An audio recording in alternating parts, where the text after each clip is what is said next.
Willys Wonderland is almost here. I'm wondering how 3C Films is feeling right about now. Well, I'm doing quite well, Austin. 3C, you have any words of wisdom for us? You guys want to see my Willy? Okay.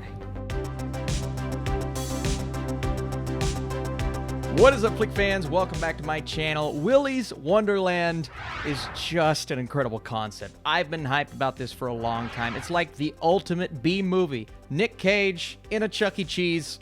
What more is there to life? Well, today we're going to talk about this film. I'm going to tell you guys whether it is worth a watch, and I'm going to try to give you an idea of what kind of movie you're in for. So, strap in, leave your comments down below, and if you like these reviews, be sure to drop your thumbs up. Many more to come this weekend. Tomorrow, WandaVision. Let's talk about this first. So a quiet drifter, aka Nick Cage, is tricked into a janitorial job at the now condemned Willys Wonderland. The mundane tasks suddenly become an all-out fight for survival against wave after wave of demon animatronics. Fists fly, kicks land, titans clash, and only one side will make it out alive.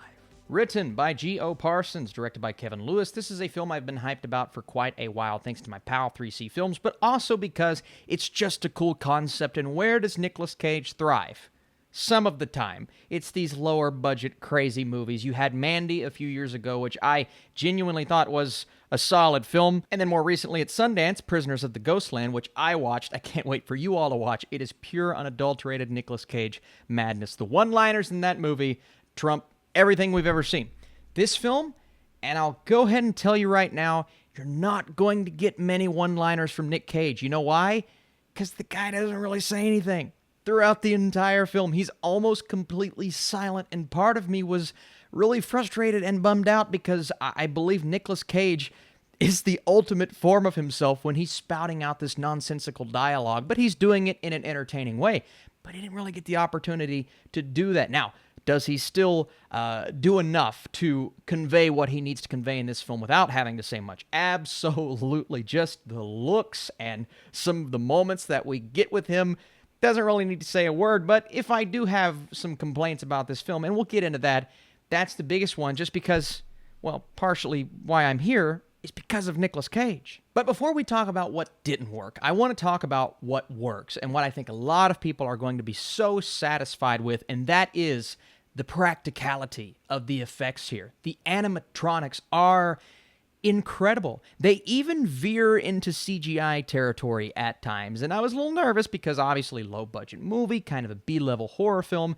But no, it actually looks pretty good, and for the stylized film that they're going for, I mean, you know it. The first scene, there is a blood splatter, so you're automatically in tune with what the film is going to be. If you expect this movie to take itself at all seriously, it's not going to happen, and you're going to walk away extremely disappointed. But for those who go into this knowing exactly what you're going to get, I do think there's entertainment to be had, and it all starts with the technical impressiveness of what they were able to do with this budget, and that is bring to life some freaky-looking creatures here. We have Willy, obviously, but we have the entire cast and crew. Every creature is different. There are a few that I didn't expect to be horrifying that are, and every time there is a battle, whether it be one of our side characters versus an animatronic, Nicolas Cage versus an animatronic, I was locked in on the edge of my seat and just having so much fun. And I think that's kind of why you're watching this movie. You're watching it to enjoy it and have fun,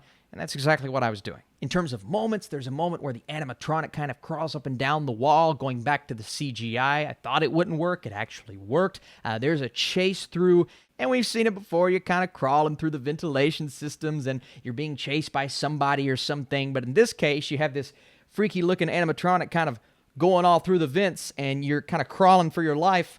That proves to be entertaining, and I liked moments like that scattered throughout the film. And let's get this out of the way. It is a hard R-rated movie, not only the cursing and the gore, but there are a few sexual things in here as well. So if you're hoping to watch it with your family, whether it be your parents or your kids, probably not the best idea.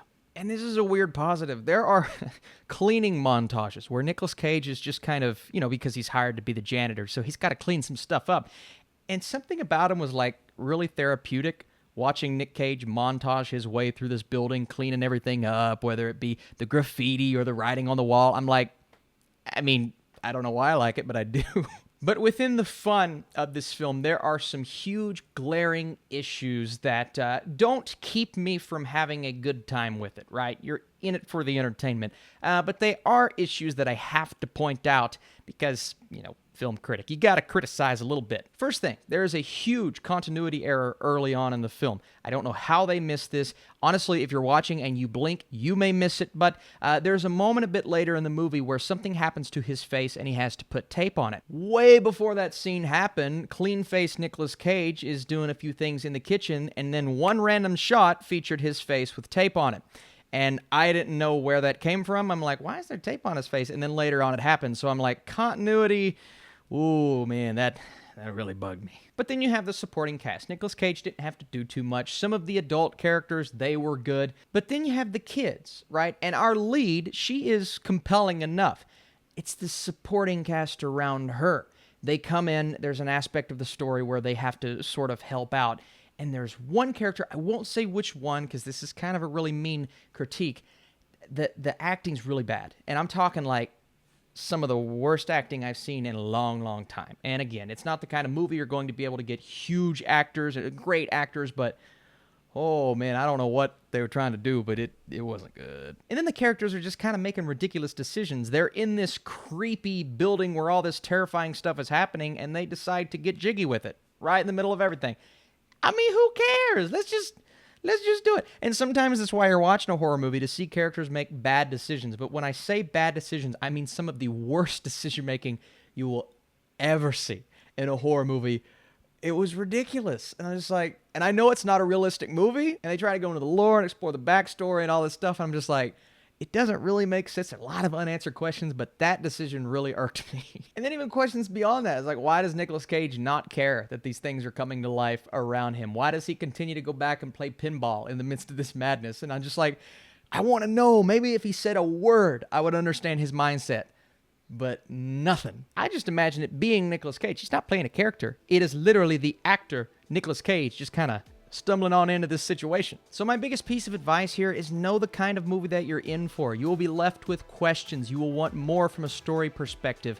And I do believe that there's a bit too much shaky cam in there. Willys Wonderland features weak characters, but it takes advantage of its wacky concept and still provides an entertaining ride. And because of that, I'm going to go with 60%. I just like the fact that the movie knows exactly what it is. And I'm curious to see what side of the fence you all fall on. Regardless, I appreciate you tuning in for this review. Again, if you like this video and you want to support this channel, that would be awesome. And I know so many people are excited for this film. Did it disappoint? I definitely wanted more from a lot of elements, but they're still fun. I mean, Nicolas Cage taking on a big animatronic dinosaur with a mop. Come on now. All right, you guys are truly the best. Appreciate you big time for watching, and I'll see you very soon.